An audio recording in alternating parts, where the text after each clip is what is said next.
Pushpa 3 story ఎలా ఉండబోతుంది? First bomb blast ఎవరు చేశారు దీని గురించి చెప్తా. ఫస్ట్ నా ఛానల్ ని సబ్స్క్రైబ్ చేయకపోతే కొంచెం చూసి సపోర్ట్ చేయండి. లైక్, షేర్, కామెంట్ ఏదో ఒకటి చేయండి, ఓకేనా? అయితే బాంబ్ బ్లాస్ట్ చేసింది షికావత్ అని చాలా మంది అనుకుంటున్నారు. దీనికి కారణం పుష్పని ఏదో విధంగా పుష్ప చేసే పనులను ఆపాలని చూస్తాడు, అది వర్కౌట్ కాదు.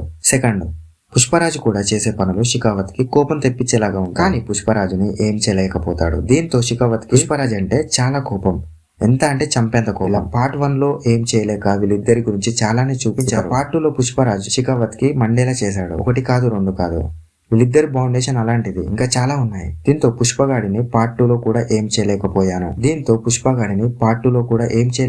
బాంబ్ బ్లాస్ట్ చేస్తాడేమో అని నాకు అనిపిస్తుంది. ఇది జస్ట్ ఇన్ఫర్మేషన్ మాత్రమే. అలాగే విజయ్ దేవరకొండ కూడా ఉన్నాడు అని చాలా మంది అంటున్నారు. దీనికి కారణం షికావత్ బ్రదర్ అని నేను అనుకుంటున్నా. ఎందుకంటే షికావత్ కి చివరి దాకా ఎవరు తోడు. దీంతో షికావత్ పట్టుకున్న ఎర్రచందనం కూడా ఫేక్ అని తెలుస్తుంది. దీంతో పై అధికారులకు ఏం సమాధానం చెప్పాలో తెలియక ఆ పట్టుకున్న ఫేక్ ఎర్రచందనం మీద పెట్రోల్ పోసి కాల్చి తను కూడా అందులోనే ఉండిపోతాడు. దీంతో ఇలా జరిగిందని విజయ్ దేవరకొండకు తెలియడంతో విజయ్ దేవరకొండ ఎంట్రీ పార్ట్ 4 లో ఉంటుంది అని నేను అనుకుంటున్నాను. అలాగే విజయ్ దేవరకొండ క్యారెక్టర్ ఎలా ఉంటుంది, ఎలా ఉండబోతుంది, ఏం చూపించాలనుకుంటున్నాడు, ఏం చేయాలనుకుంటున్నాడో నెక్స్ట్ వీడియోలో చాలా క్లారిటీగా చెప్తా. అంతవరకు ఈ వీడియో ఎలా ఉందో కామెంట్ చేయండి.